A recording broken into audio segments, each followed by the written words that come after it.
I didn't lose my voice. My nervous system was trying to protect it.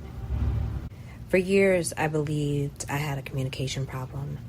I thought if I could explain myself more clearly, people would finally understand me. If I softened my tone, chose better words, smiled more, paused less, maybe then I wouldn't be misunderstood. So I became incredibly good at translating myself into something other people could receive. I made myself smaller, not all at once, just enough to avoid conflict, enough to keep the peace, enough to stay connected. At least that's what I thought I was doing. Looking back, I realized I wasn't making conscious decisions. My nervous system was. Every experience where my honesty was dismissed. Every moment where speaking up created tension. Every time my perspective was minimized. My body was collecting evidence. It quietly concluded, speaking freely isn't safe. Hard stop. So every time I opened my mouth, it prepared for danger. My throat tightened, my chest constrained. Sometimes it felt like someone was gently pressing their hands against my throat. The words weren't hard to find, they were hard to release. For a long time, I called that anxiety. Now I recognize it for what it was, protection. One of the greatest misconceptions about healing is that it starts in the mind and ends there. We tell ourselves to just be different, use your voice, speak your truth. But if your nervous system believes speaking your truth has consequences, no amount of positive thinking will convince your body otherwise. Your body is simply trying to keep you alive using old information. And honestly, I am grateful for it, because it protected me the best way it knew how. The problem is that protection eventually became a prison.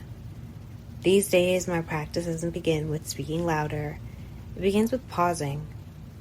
Not because I don't know what to say, because I want my body to know it's safe before I say it. That single pause has become one of the smallest and most important wins I celebrate. It's the moment I create a brave space in my nervous system. The moment I stop performing safety and start experiencing it. The moment I remind myself I don't have to abandon myself to be accepted. Every time I choose honesty over shrinking, presence over performance, curiosity over fear, I'm collecting new evidence.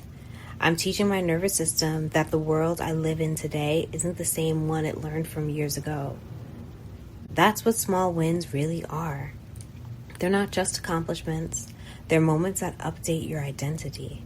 Moments that tell your body, see, we did that. And eventually those moments become your new baseline. Not because you forced yourself to change, because your nervous system finally believed it was safe to. Today, I don't measure growth by how much I accomplish. I measure it by how often I remain fully myself. How often I tell the truth before I edit it. How often I allow myself to take up space without apologizing for it. Those moments might look small from the outside, but inside, they're rewriting a lifetime of conditioning.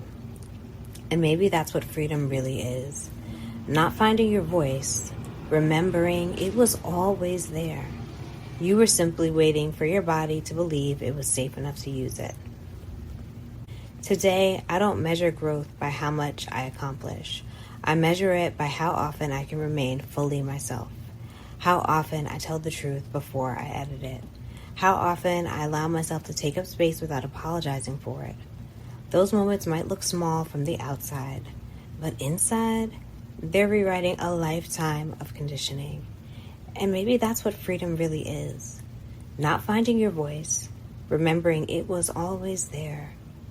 You were simply waiting for your body to believe it was safe enough to use it.